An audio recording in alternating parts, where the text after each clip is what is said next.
Baruch Hashem Adonai Yoshua, bendito é o que vem em nome do Senhor Jesus. Abra comigo a sua Bíblia, se você puder, ou então apenas acompanhe no primeiro livro dos Evangelhos, Mateus, o último capítulo, o 28, e faremos menção do penúltimo versículo, 19, diz assim: Ide, portanto, fazei discípulos de todas as nações. Acredito que esse texto, você conhece ele muito bem, já deve ter lido muitas vezes, ou já ouviu alguém ler e falar a respeito dele.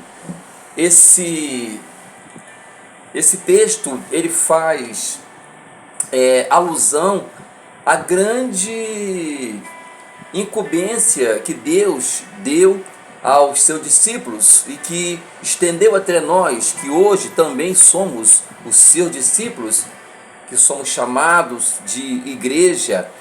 E quando nós lançamos mão desse capítulo e lemos esse versículo, o que a gente vê? Que quando Jesus ele fala para os discípulos, e ele fala que eles teriam que ir não apenas na região onde eles moravam, ou seja, no seu bairro. Alguns dizem, e é uma grande verdade, que a missão começa dentro de casa. Então não é apenas dentro da sua casa, apenas no seu bairro, ou chegando até o seu município e estendendo ao seu estado ou até o seu país. Mas ele fala que isso é uma forma global, ou seja, ele fala: ide e fazei discípulos, ou seja, ide e pregai o evangelho a todas as nações. Repito, sabemos muito bem que tudo começa dentro da nossa casa. A primeira igreja ou o primeiro campo missionário é a nossa família. Então você que é um cristão e que a sua família não é, então você tem um papel preponderante e muito importante de ganhar a sua família para Jesus. E a forma de você ganhar a sua família para Jesus, ela às vezes não vai ser nem palavras, mas apenas a sua forma de agir, a sua atitude, a maneira como você vive no seu dia a dia.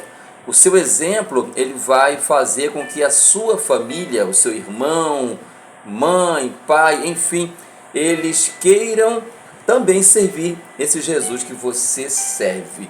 Eu me recordo que há muitos anos, já tem mais ou menos uns 35 anos atrás, eu lembro que meus pais, eles evangelizaram aqui no Rio de Janeiro uma família, e eles ganharam uma moça, o nome dela Maria, ganharam a Maria para Jesus. E a Maria não era fácil, não, sabe? Maria era uma menina muito difícil, e vivia envolvida em muitas coisas, inclusive que não era de bom visto, nem para a família e nem tampouco para a sociedade. Mas a Maria se converteu, e a Maria, com 3 dias que Maria se converteu, ela teve interesse de ir para a vigília.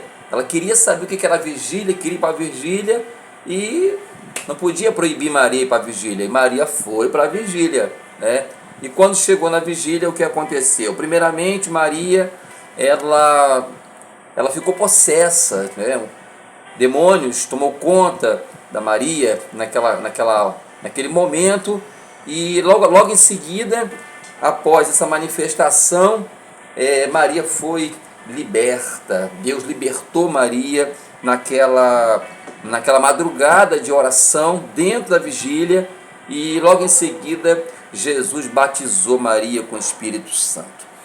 Maria agora estava liberta, batizada com o Espírito Santo. O Espírito Santo não achou que era o suficiente e ele fez o quê? Ele deu a Maria dons espirituais. Isso com 3 dias de crente. Maria, sem entender nada, estava liberta, batizada com o Espírito Santo, com dons espirituais, com profecia, com dom de revelações. E Maria, quando chegou em casa, o que aconteceu?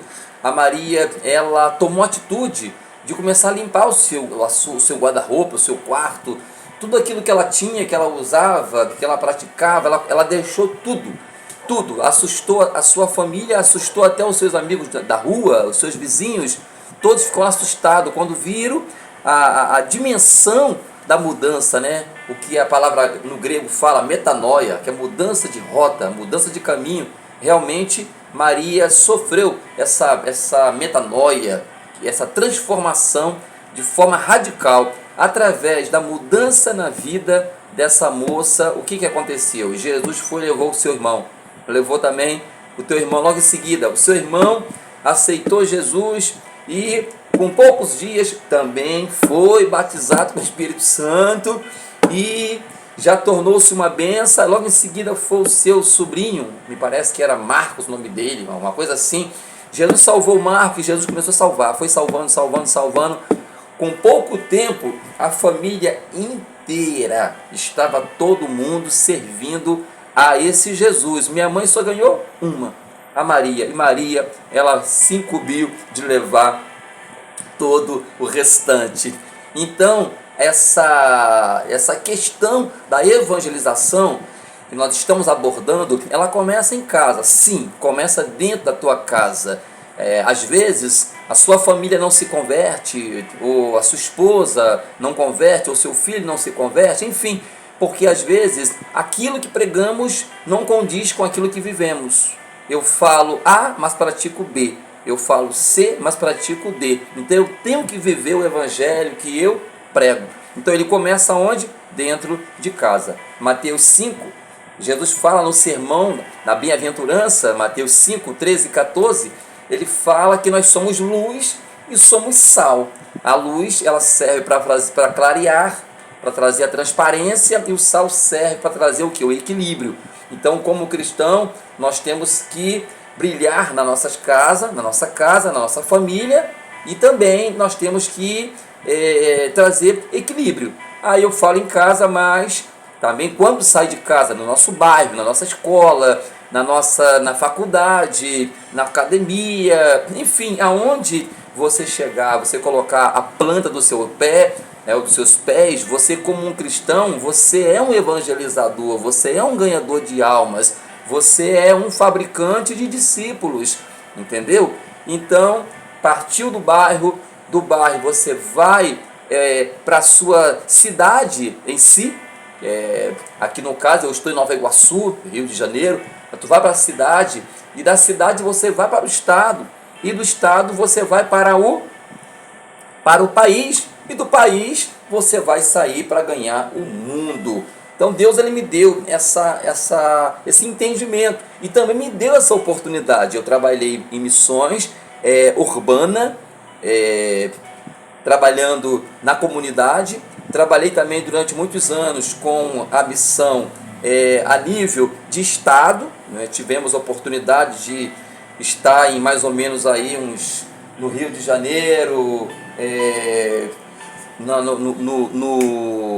no Espírito Santo, na Bahia, no Ceará, no Paraná, enfim, tivemos aproximadamente aí uns 14 ou 15 estados do Brasil fazendo missões. Também tivemos em alguns países, através do trabalho de evangelizar, né, de ganharmos almas. Eu tive esse entendimento e tive essa oportunidade. Então você talvez não tenha a oportunidade de evangelizar em lugares tão longínquos, mas você precisa entender que é tão importante você fazer missões na sua comunidade, no seu bairro, assim como você fazer missões também fora da sua comunidade, em outro estado ou até mesmo em outro país.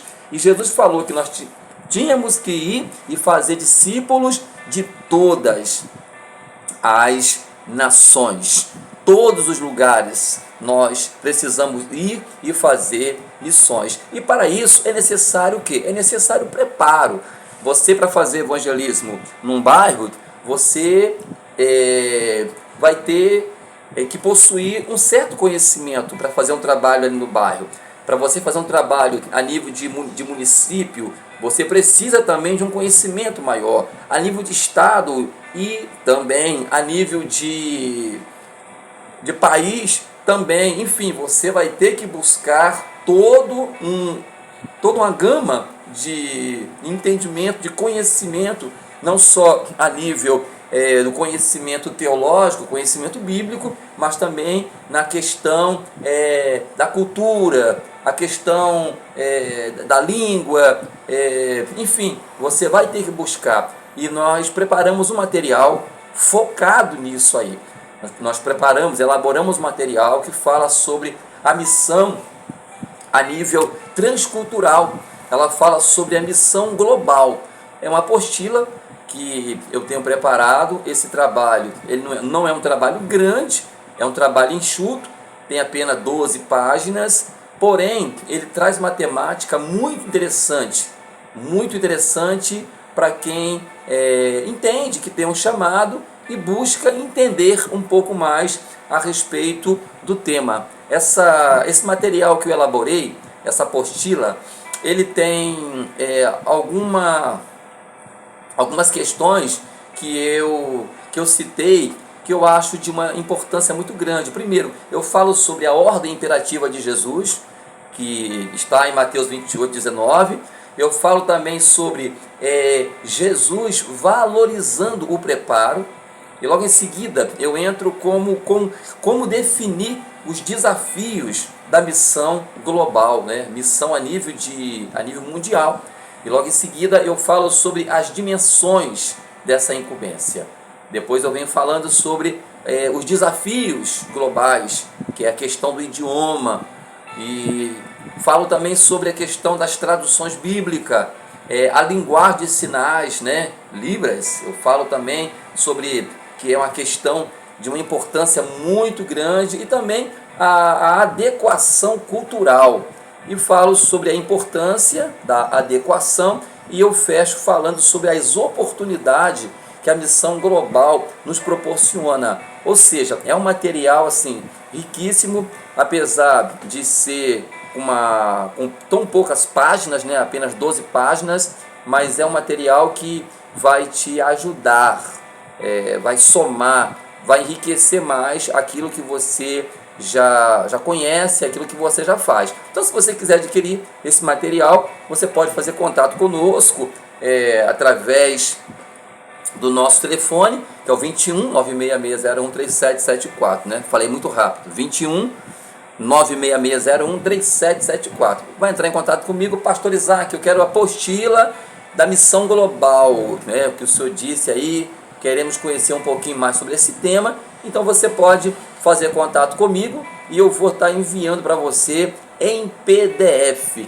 Pastor, quanto que é o custo dessa apostila? Você vai me abençoar apenas com R$10, tá? Você deixa colocar no seu coração, se quiser fazer algo mais, fica a seu critério, tá bom? Então você entra em contato, Pastor Isaac, olha, manda para mim a apostila, eu vou imediatamente mandar. E se você quiser outros materiais, nós temos diversos temas, tá? Assim como escatologia bíblica, nós temos também material que falamos sobre a geografia bíblica, falamos também sobre pneumatologia, enfim, são diversos temas. Então você entrando em contato, nós vamos estar enviando para você. Então não esqueça, o foco é missões, tá?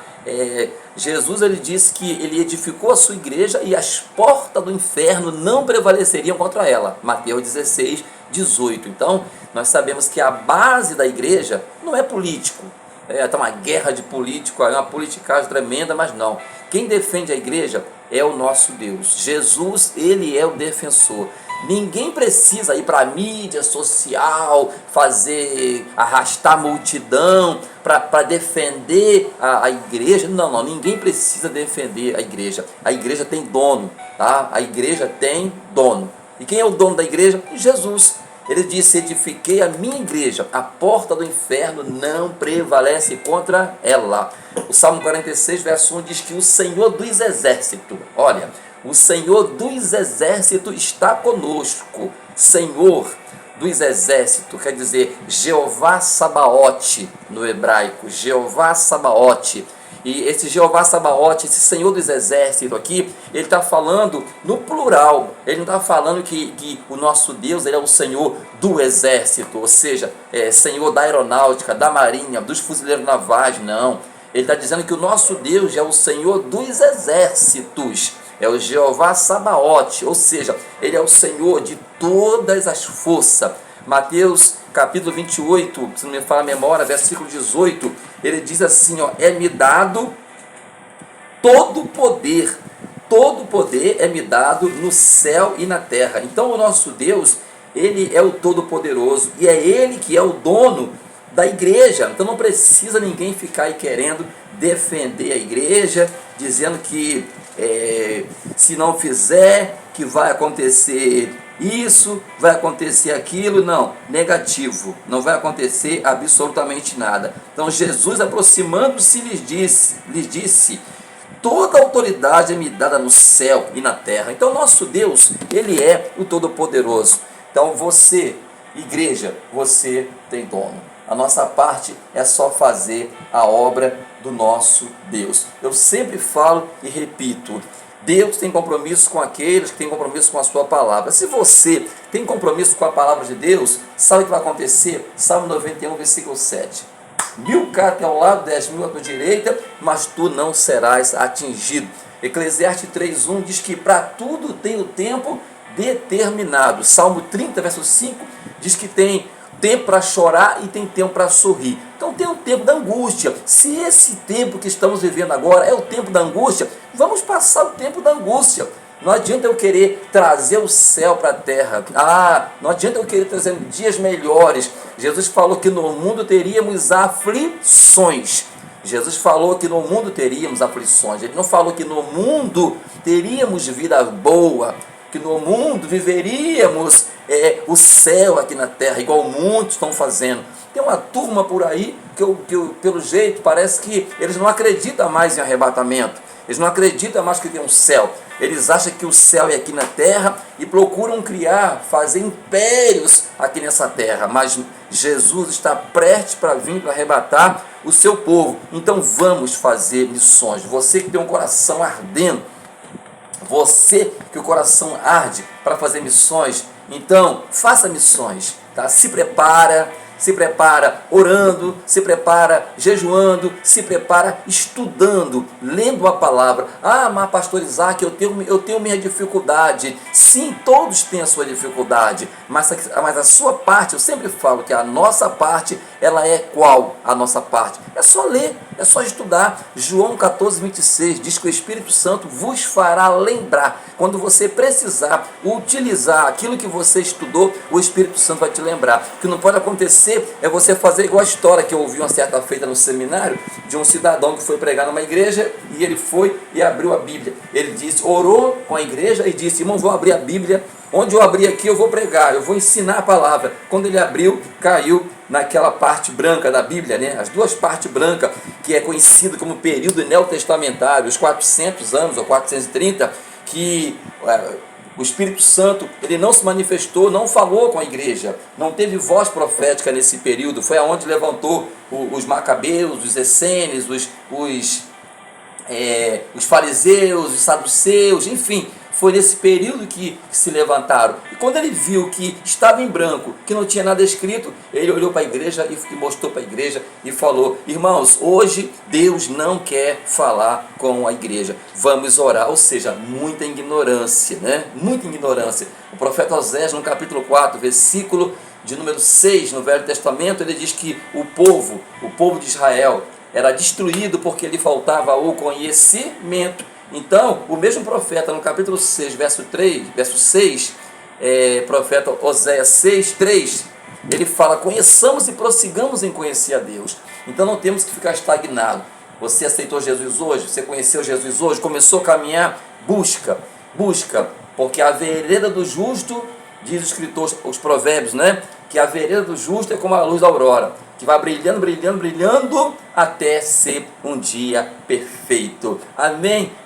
Shalom Adonai. Deus vos abençoe rica e abundantemente. Qualquer coisa precisando, nós estamos por aqui.